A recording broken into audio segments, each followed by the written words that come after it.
Internet nám priniesol veľa dobrých vecí.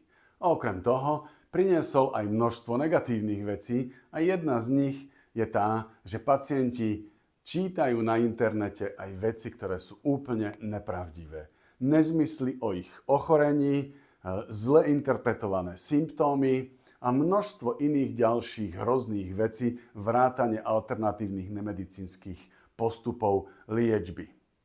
A vy takýmto pacientom čelíte a je ťažké sa častokrát s nimi rozprávať, keď si niečo z internetu nezmyselné načítali. V kurze Ako reagovať na pacienta načítaného z internetu vysvetľujem, čo sa deje v pacientovej hlave a ako môžete vy ako lekári postupovať tak, aby ste za prvé zistili včas a dostatočne rýchlo, že s takýmto pacientom naozaj nemá význam rozprávať, lebo je úplne ponorený v konšpiráciách a dezinformáciách a ako teda si ušetriť čas.